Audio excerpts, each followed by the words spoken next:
तो फिल्म की शुरुआत होती है जेसन से, एक मशहूर किलर जिसे लोगों ने इंसानी मॉन्स्टर भी कहना शुरू कर दिया था, क्योंकि उसे मारना मुश्किल ही नहीं नामुमकिन था। उसके पीछे वजह क्या थी, ये जानने के लिए आखिर यूएस मिलिट्री उसे पकड़ने में कामयाब हो जाती है। उसे ज्यादा देर तक क्योंकि पकड़े रखना मुमकिन नहीं था, इसीलिए साइंटिस्ट रिसर्च फैसिलिटी के अंदर उसे केमिकल्स के जरिए फ्रीज कर देते हैं और एक गार्ड को उस पर नजर रखने के लिए बिठा देते हैं। लेकिन उसकी नजरें गार्ड को काफी तंग कर रही थी, इसीलिए गार्ड ने उसके ऊपर पर्दा डाल दिया। रिसर्च फैसिलिटी के अंदर ही हम साइंटिस्ट रोवन को भी देखते हैं, जिसे जेसन पर रिसर्च करने का आइडिया बकवास लगता है, क्योंकि इस दौरान में बहुत से लोगों के मारे जाने का डर था। वो सीनियर साइंटिस्ट से जाकर बात करती है और कहती है कि अगर अब जेसन पकड़ा ही गया है तो हमें उसे मार देना चाहिए। पर सीनियर साइंटिस्ट उसे समझाते हैं, हमें बस जेसन की इतने बड़े बड़े जख्मों को जल्दी हील करने वाली एबिलिटी पर रिसर्च करनी है और यही एबिलिटी अपने सोल्जर्स के अंदर डालनी है, जिससे हमारी आर्मी और भी ज्यादा स्ट्रॉन्ग हो जाए।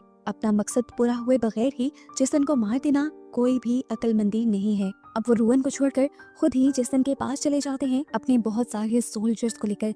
लेकिन ये देखकर वो हैरान हो गए कि उस पर्दे के पीछे असल में जेसन था ही नहीं, बल्कि उन्हीं का सोल्जर था। इससे पहले कि वो उसे कहीं ढूंढ पाते, एक पर्दे के पीछे से जेसन निकल आता है और धड़ाधड़ करके यहाँ लोगों को बेरहमी से मारना शुरू कर देता है। सभी सोल्जर्स उसे रोकने के लिए उसके ऊपर फायरिंग शुरू कर देते हैं, लेकिन किसी भी गोली का उस पर कोई असर नहीं था। जेसन को जिस चैन से बांधा गया था, उसी चैन को घुमाते हुए वो उस सोल्जर को भी पकड़ लेता है जो उसके ऊपर गोलियां चला रहा था, और यहाँ दूसरी तरफ अपने हाथ में पकड़े हुए चाकू से वो दूसरे सोल्जर को भी मार देता है। जैसे ही सारे सोल्जर मर जाते हैं, वो साइंटिस्ट जो यहाँ के खड़ा हुआ था वो बहुत ही ज्यादा डर जाता है और यहाँ से भागने की कोशिश करता है, लेकिन जेसन पीछे से अपना चाकू घुमाते हुए उसकी तरफ फेंकता है, जो साइंटिस्ट की बॉडी में पीछे से स्टैब होते हुए उसे भी मार देता है। अब यहाँ पर कोई नहीं बचा था।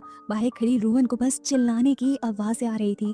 वो डर गई थी। इससे पहले कि अंदर जाती, फैसिलिटी का दरवाजा तोड़ते हुए एक सोल्जर उसके सामने गिरता है जो मरने की स्टेज पर था, और वो रोवन को भाग जाने को कहता है, क्योंकि अब जेसन शिकारी नजरों से रोवन को देख रहा था। वो उसी सोल्जर की गन लेते हुए बहादुरी से जेसन पर शूट करती रहती है और उसे पीछे चलने पर मजबूर करती है। पीछे होता हुआ जेसन एकदम से उसी पॉड में चला जाता है जहाँ उसे फ्रीज किया जाता था। बिना वक्त गवाए दोबारा रोवन उस पॉड को भी जल्दी से लॉक करने की कोशिश कर रही थी कि तभी जेसन ने उस पॉड के अंदर से ही अपने चाकू को जोर से बाहर निकाला, जिससे पॉड टूटकर चाकू रोवन की बॉडी के अंदर स्टैब हो गया। ये पॉड भी एक्टिवेट हो चुका था और इसमें से भी अब फ्रीजिंग गैस बाहर निकलने लगी थी, जिससे जेसन फ्रीज होने लगा। गोलियों की आवाज की वजह से पहले ही ये पूरी की पूरी फैसिलिटी लॉक होने लगी थी, और इससे पहले कि रोवन यहाँ से बाहर निकल जाती, ये फैसिलिटी पूरी तरह सील हो जाती है। यहाँ कोई भी पॉड की गैस को बंद करने वाला रहता ही नहीं। पॉड के अंदर से जो जेसन ने चाकू चलाया था, उसकी वजह से पॉड की गैसेस बाहर भी निकलने लग जाती हैं और कुछ ही देर में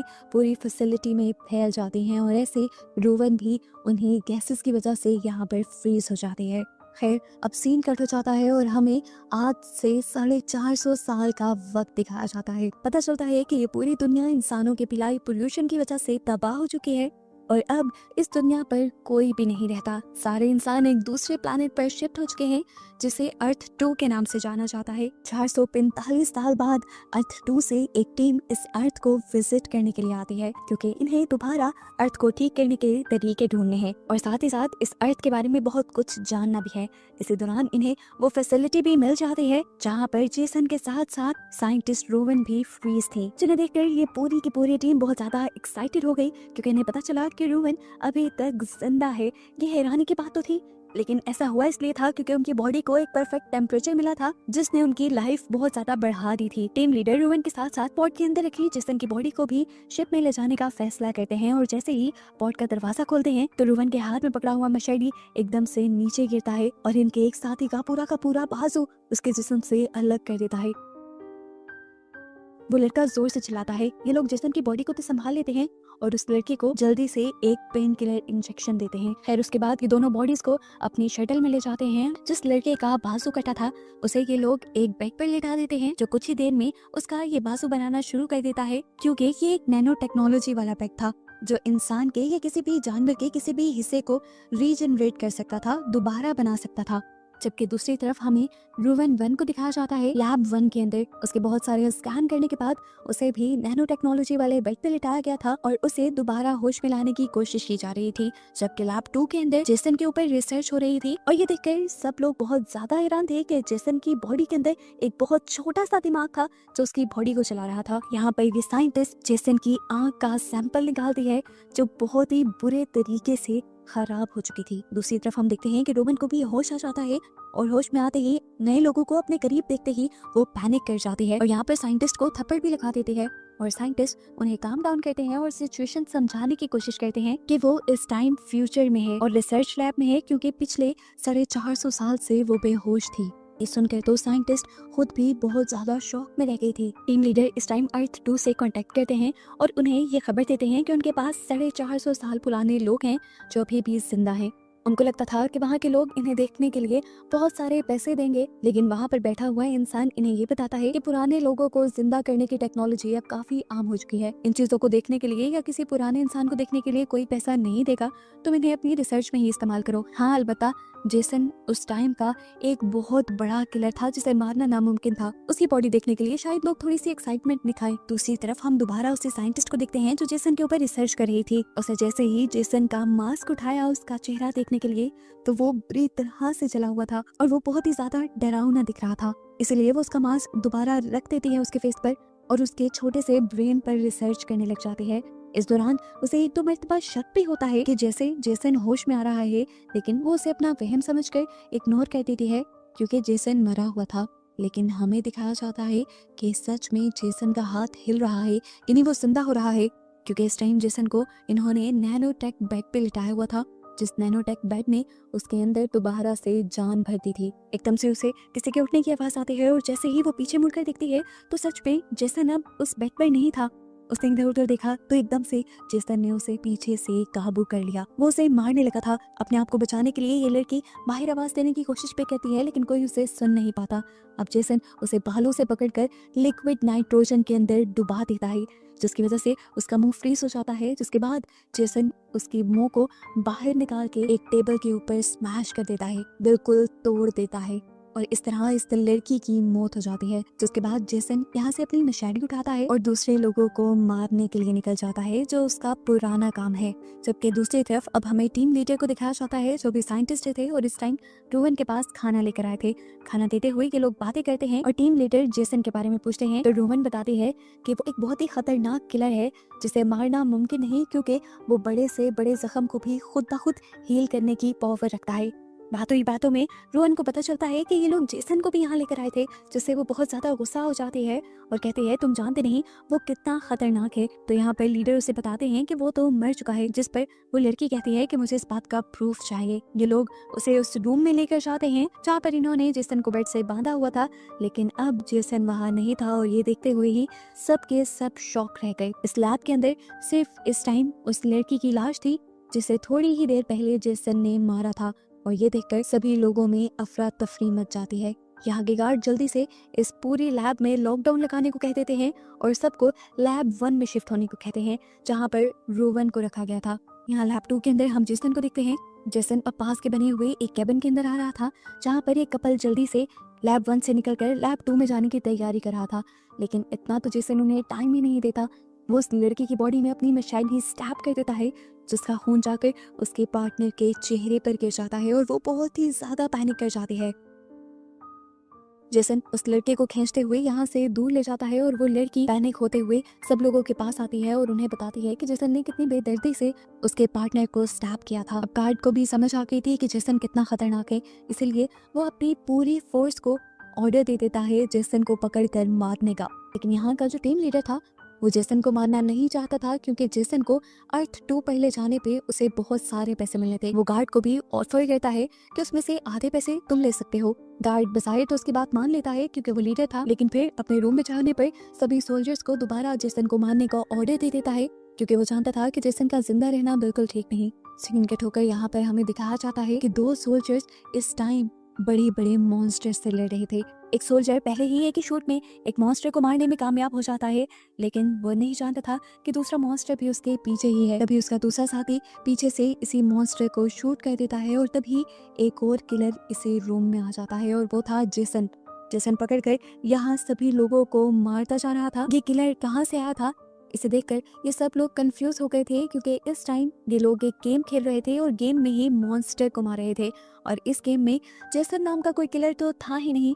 तब इन्हें रियलाइज होता है कि इनकी स्टिमुलेशन के अंदर सच में कोई और आ गया है। जैसे ही ये लोग अपनी डिवाइसेस अपने सरों से उतारते हैं तो देखते हैं कि वहाँ पर सच में जेसन था जो यहाँ के लोगों को मार रहा था। ये देखते हुए यहाँ पर वो लड़का जिसका बाजू भी कट गया था वो फौरन ही पीछे से जेसन के ऊपर हमला करता है उसे मारने के लिए, लेकिन जेसन एक ही बार में उसे अपने पीछे से आगे लाते हुए गले से पकड़कर उसका गला दबा देता है और आखिर उसे मारकर जमीन पे गिरा देता है। जिसके बाद वो दूसरे आदमी को तो सिर्फ एक थप्पड़ मारकर दीवार पे गिराते हुए ही उसकी जान ले लेता है। यहाँ जो सोल्जर्स जेसन को ढूंढ रहे थे वो जब गेमिंग रूम में आकर इन दोनों की बॉडी देखते हैं तो फौरन सभी लोगों को अलर्ट कर देते हैं। इसी गेमिंग जोन से अगले रूम में हम एक इंजीनियर को देखते हैं जो अपने कानों पे हेडफोन लगाए अपने काम में बिजी था। वो किसी की बातें तो सुन नहीं पा रहा था, लेकिन एकदम से अपने सामने लगे हुए मिरर में वो पीछे से जेसन को दिखता है और इससे पहले कि वो कुछ रिएक्ट कर पाता पीछे से धड़ाधड़ गोलियां चलती हैं जो यहाँ पर कैप्टन चला रहे थे जेसन को मारने के लिए। इतनी सारी गोलियां लगने के बाद ये लोग समझ रहे थे कि जेसन मर गया होगा, लेकिन गोलियों की तबाही खत्म करते ही ये लोग देखते हैं कि जेसन तो वहाँ से भाग चुका था और यहाँ पे अब इंजीनियर भी नहीं था। हैरान परेशान ये लोग अब जेसन को ढूंढने लग जाते हैं, जबकि जेसन इन्हीं के रूम में था और खामोशी से लोगों को मार रहा था। वो पहले अपनी मशाली से एक सोल्जर को पकड़कर मार देता है और फिर एक दूसरे सोल्जर को पकड़कर उसकी गर्दन को मोड़ते हुए उसका भी काम तमाम कर देता है। जिसके बाद वो तीसरे सोल्जर के सामने आता है। ये सोल्जर कुछ बहादुर था, इसीलिए थोड़ी देर तक जेसन के सामने टिक पाया। उसने जेसन को 2-3 हिट भी किए, लेकिन ज्यादा फायदा नहीं हुआ क्योंकि जेसन ने एक पंच मारते हुए ही उसे नीचे गिराया और वो मर गया। अब जैसे ही आगे बढ़ने वाले सोल्जर्स को इन सोल्जर्स की बॉडी दिखती है तो वो फौरन अपने कैप्टन को इस बारे में बताते हैं और कैप्टन उन्हें जल्द ही आगे बढ़ते हुए अपना मिशन कंप्लीट करने को कहते हैं, यानी जेसन को मारने को कहते हैं। अपने बॉस का ऑर्डर मिलते ही वो लड़की आगे की तरफ बढ़ती है और जेसन को ढूंढ ही रही होती है, लेकिन जेसन तो उसके पीछे था जो एकदम से उसकी गर्दन पे अपनी मशाली रखते हुए उसकी गर्दन काट देता है। वो लड़की उसी टाइम मरती नहीं बल्कि रेडियो से अपने साथियों को मदद के लिए बुलाती है। वो मदद खुद को जिंदा रखने के लिए नहीं मांग रही थी बल्कि जेसन को पकड़ने के लिए मांग रही थी और ऐसा करते ही वो खुद मर गई। उसकी लोकेशन बताने की वजह से यहाँ पर एक और सोल्जर आया जिसके हाथ में एक बहुत ही एडवांस गन थी। वो इस गन से बार बार शूट करते हुए जेसन को पीछे की तरफ चलने पर मजबूर कर देता है और आखिर जेसन एक हुक के ऊपर गिरता है जो इन्हीं का लगाया एक ट्रैप था। दूसरा सोल्जर फौरन ही मशीन से उस हुक को ऊपर कर देता है और ये सब लोग इस बात का जश्न मनाते हैं कि इन्होंने जेसन को पकड़ लिया। इससे पहले कि ये लोग जेसन को किसी लैब के अंदर लेकर आते, जेसन फौरन से उस हुक से जंप करते हुए इसी सोल्जर को पीछे से हमला करते हुए मार देता है। अब कैप्टन जो इन सब की दी हुई रिपोर्ट्स को लेते हुए यहाँ तक जेसन को पकड़ने आया था, वो देखता है कि हुक में जेसन नहीं बल्कि उसका अपना ही सोल्जर है और ऐसे वो जान गया कि उसके तकरीबन सोल्जर्स भी मारे गए हैं और इस टाइम वो ही जेसन के सामने है उससे लड़ने के लिए और जेसन भी अभी जिंदा है। इससे पहले कि वो जेसन को ढूंढ पाता, जेसन एकदम से पीछे से उसके ऊपर हमला करता है और उसे दीवार के साथ लगा देता है। वो एक बार, 2 मरतबा, 3 मरतबा उस कैप्टन की बॉडी में अपनी मशाली से स्टैब करता है, लेकिन कैप्टन उसे गुस्सा दिलवाता है कि मुझे इन हमलों से कुछ नहीं होगा। ये सुनकर जेसन उसे बार बार हमला करते हुए उस पर उसे मार देता है। अब सभी लोग जान गए थे कि जेसन का खतरा बहुत ज्यादा बढ़ गया है। उससे बचने के लिए ये लोग फैसला करते हैं कि ये लोग एक दूसरी पॉट में जाकर उस पॉट के जरिए जल्दी से जेसन से अपनी जान छुड़वा लेंगे। ये लोग सारे उसी स्पेस शटल में बैठने की कोशिश में लग जाते हैं और इससे पहले कि सब लोग स्पेस शटल में बैठकर इसे यहाँ से दूर ले जाते, एकदम से उस पायलट के पीछे ही जेसन आ जाता है जो उस पायलट को मार देता है और शटल का कंट्रोल लेते हुए उस शटल को इसी स्पेसशिप के ऊपर क्रैश करवा देता है, जिससे स्पेसशिप के काफी सारे सिस्टम तबाह हो जाते हैं। मॉनिटर स्क्रीन पर बैठे ये सब लोग अपनी स्पेसशिप की तबाही देख रहे थे। ये जानते थे कि 15 से 20 मिनट के अंदर अब इन लोगों की भी जान चली जाएगी। लीडर अपने कम्युनिकेशन ऑफिसर से कहते हैं कि यहाँ पर आसपास कोई दूसरी शिप होगी, उसे मदद के लिए बुलाओ, लेकिन पता चला इन्हें कि उस शिप को भी यहाँ तक आने में 20 मिनट लग जाएंगे और इनके पास सिर्फ 15 मिनट थे। अब ये लोग बात ही कर रहे थे कि यहाँ पर कोई जोर जोर से इनका गेट बजाने लगा। ये सभी लोग डर गए।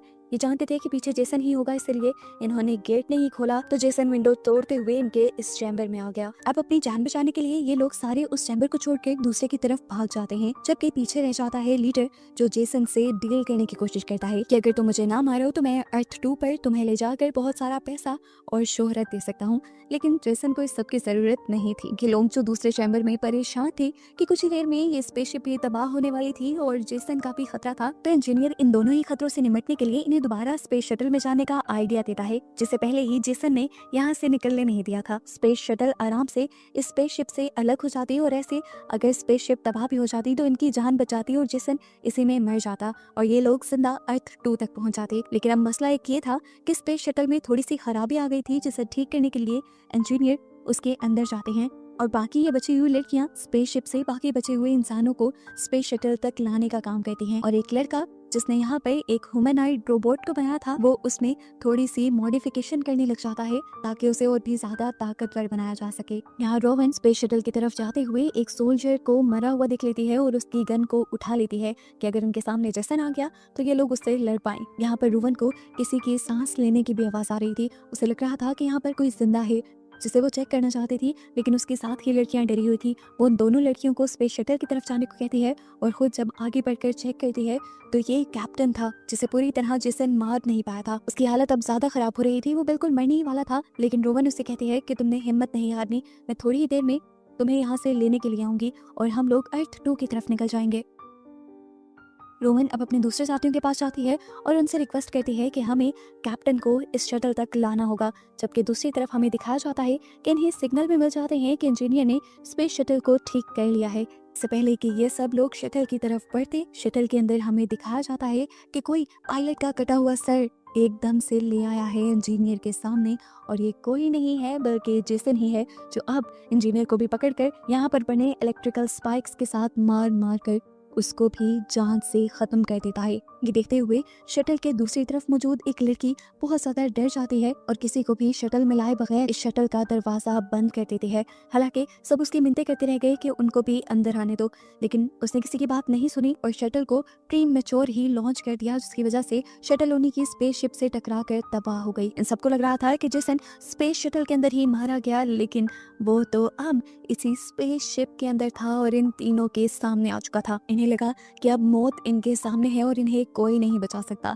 लेकिन तभी इनका चौथा साथी इनके पास आ जाता है, जिसने अपने रोबोट को मॉडिफाई कर लिया था। उसके पास अब ऐसी गन्स थी जो किसी को भी मार सकती थी और ये इस टाइम जेसन से लड़ने के लिए पूरी तरह तैयार थी। लेकिन इनका ऐसा सोचना इनके लिए बेवकूफ़ी था, क्योंकि जेसन जैसे ही अपनी मशाली उसके M14 की तरफ फेंकता है तो वो रोबोट पहले ही वार में गिर जाती है। अब उसे चेक करने के लिए जैसे ही जेसन उसके पास जाता है तो एकदम से KM14 होश में आ जाती है और उसके ऊपर शूट करना शुरू कर देती है। बेहोश होना तो उसका सिर्फ नाटक था जेसन को अपने करीब लाने के लिए। उसने अपनी हाई पोटेंसी गन से जेसन को ऐसा शूट किया था कि जेसन उड़ते हुए यहाँ से दूर जाकर गिरा था, जिसके बाद ये रोबोट एक बड़ा सा जंप करती है, जेसन के पास पहुंचकर उसे दोबारा अपनी गन से बार बार शूट करने लग जाती है।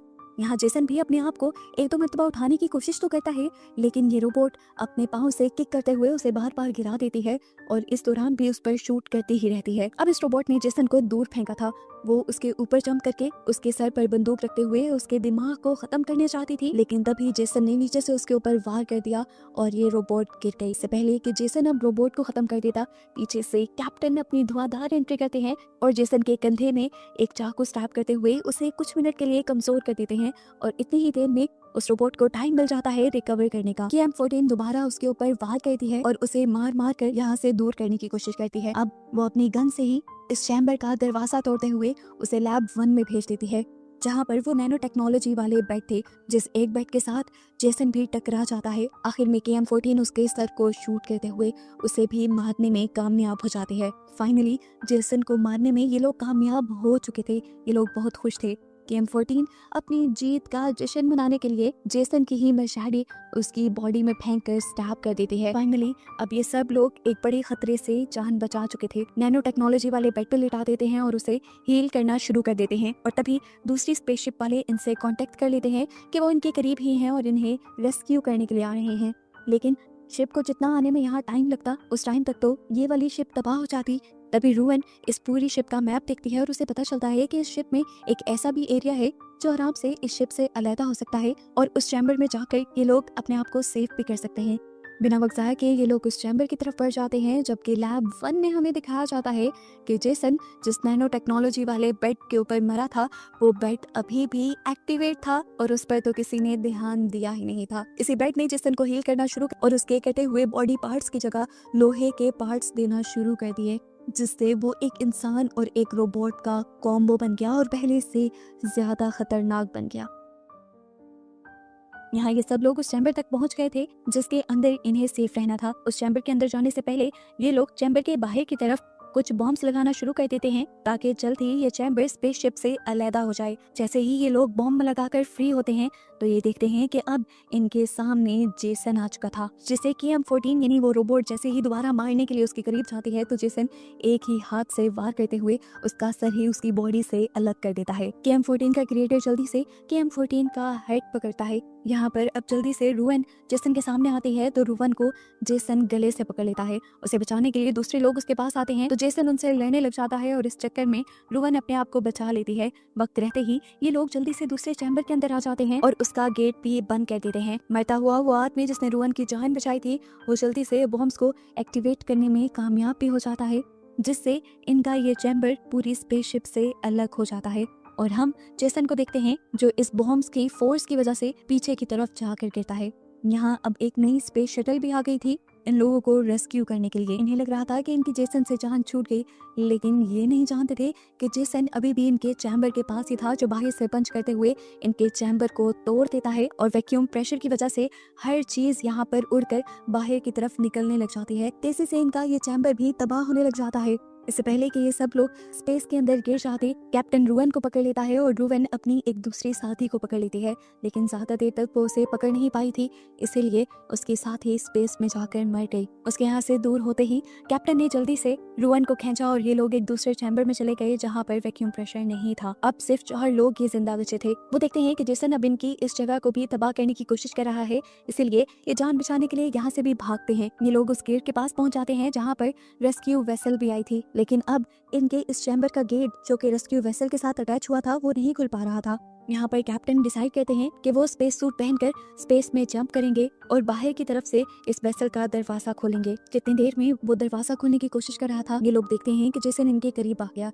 जेसन को डिस्ट्रैक्ट करने के लिए यहाँ पर साइंटिस्ट एक वीडियो गेम स्टिमुलेशन लगा देता है, जिससे जेसन कंफ्यूज होकर ट्रैप हो जाता है। कुछ देर तक वो इस सब में फंसा रहता है, लेकिन जल्द ही वो इस सारे स्टिमुलेशन से बाहर निकलने में भी कामयाब हो गया था। जैसे ही इस चीज का अंदाजा साइंटिस्ट को होता है तो साइंटिस्ट यहाँ पर एक दूसरी स्टिमुलेशन लगा देता है जहाँ पर उसने 2 लड़कियों को रखा था जो जेसन को बुला रही थी। जेसन को ये सब बिल्कुल पसंद नहीं था, उसे इन लड़कियों को देखकर गुस्सा आता है और वो इन लड़कियों को ही उनके स्लीपिंग बैग में उठा कर किसी बोरी की तरह पटकता है और उन्हें मार देता है।